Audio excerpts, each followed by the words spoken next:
పశ్చిమ గోదావరి జిల్లా తణుకులో మహిళా అఘోరి నాగసాధు హల్చల్. రాజేష్ నాథ్ అఘోరి ఇంటి ముందు నిరసన. అడ్డుకున్న పోలీసులతో వాగ్వాదానికి దిగిన మహిళా అఘోరి నాగసాధు. రాజేష్ నాథ్ అఘోరిపై వివాదాస్పద వ్యాఖ్యలు చేసిన మహిళా అఘోరి నాగసాధు మహిళలపై అఘాయిత్యాలకు పాల్పడినట్టు ఆరోపణ. మహిళలు తనకు ఫిర్యాదు చేశారని, రాజేష్ నాథ్ అఘోరి మహిళలతో అసభ్యకరంగా చాటింగ్ చేసిన చాట్ తన దగ్గర ఉందని వెల్లడి. పలువురు మహిళలు సైతం సెల్ఫీ వీడియోలు తీసి తనకు పంపించాలని వెల్లడి. లైసెన్స్ లేకుండా చట్టవిరుద్ధంగా 10 గన్లు వినియోగిస్తున్నారు అంటూ ఆరోపణ. సాధువు ముసుగులో అఘాయిత్యాలకు పాల్పడుతున్నారని విమర్శలు. చట్ట ప్రకారంగా అతనిపై చర్యలు తీసుకోవాలని, లేదా అతన్ని చంపుతానని, లేదా తానైనా చేస్తానని వ్యాఖ్యలు. అనంతరం తణుకు పట్టణ పోలీస్ స్టేషన్లో రాతపూర్వకంగా ఫిర్యాదు చేసిన మహిళా అఘోరి నాగసాధు.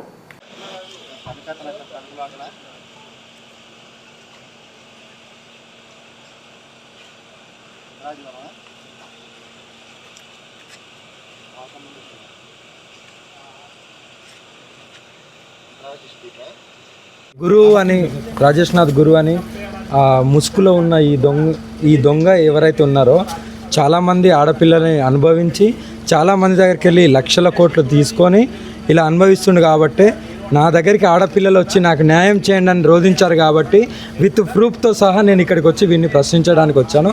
ఇంట్లో ఉండి కూడా నేను లేను అని చెప్పుకుంటుండు. దొంగ కాబట్టే ఇంట్లో ఉండి నేను లేను అని చెప్పుకుంటున్నాను. ఆడపిల్లలకి ఎటువంటి అన్యాయం చేశారు, దీనికోసం నాన్న బహిరంగంగా చెప్పలేము కదా. శీలం పోయిందంటే అర్థం చేసుకోండి. ఎన్నో చాటింగ్లు ఉన్నాయి, ఎన్నో వీడియోస్ ఉన్నాయి. ఎక్కడెక్కడ రమ్మన్నాడు, ఏ లాడ్జికి రమ్మన్నాడు, అవన్నీ నా దగ్గర ఉన్నాయి. ఊరికే మాట్లాడను ఇంత బహిరంగంగా.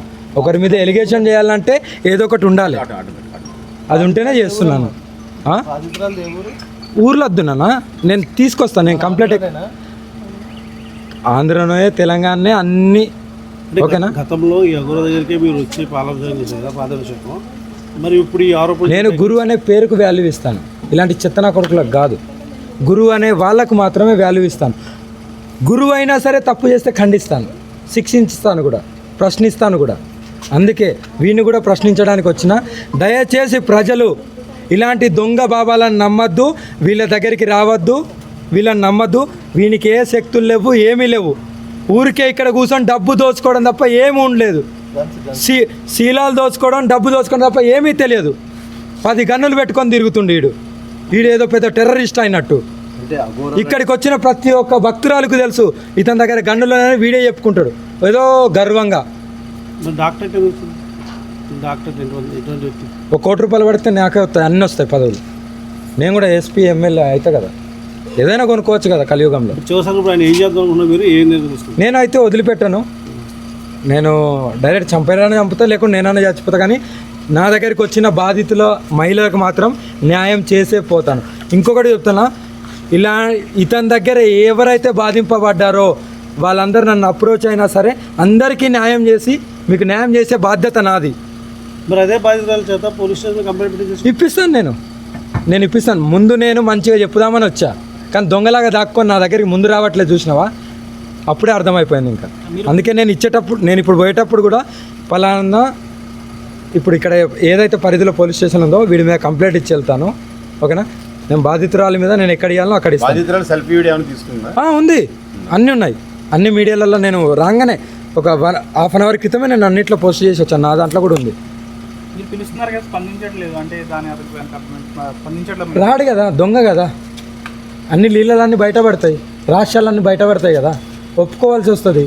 అందుకే రాడు. ఇక్కడ ప్రతి అమావాస్యకి పౌర్ణమి కూడా హోమాలు చేస్తారు పెద్ద ఎత్తున. గురువు అనే వాళ్ళ దగ్గర ఎప్పుడు ఎవరో ఒకరు భక్తులు వస్తున్నారు. ఇక్కడ ఎవరైనా ఉన్నారా? అమావాస్య పర్వణికి వదిలేయి. అమావాస్యకు వచ్చేది, పౌర్ణమికి వచ్చేది, శివరాత్రికి వచ్చేది కాదు. అప్పుడు చేసిందే గురువు కాదు. ప్రతిరోజు ఒక నిలయమో లేకుంటే ఒక ఆశ్రమం పెట్టుకుంటే ప్రతిరోజు భక్తులు వస్తూనే ఉంటారు. నువ్వు మంచి చేస్తే నీ దగ్గరికి ఉరుక్కుంటూ వస్తారు, ఒక దేవుడితో తలుచుకుంటారు. ఇక్కడ ఎవరైనా కనబడుతున్నారా? 100% పెడతాను. నేను పెడతాను. ఇక్కడ ఈ పరిధిలో పెట్టి నేను ఇక్కడికి వెళ్ళి బయలుదేరుతాను. ఎందుకంటే ఈ ఊరికి వదిలిపెట్టను. 100% నేను రేపన్న ఎల్లుండన్నా మళ్ళీ వస్తాను. మళ్ళీ వచ్చి నేను బాధితురాలతోనే వస్తాను. ఆమెతో కూడా నేను ఇక్కడ హెచ్చరిపిస్తాను, అన్నీ చేస్తాను.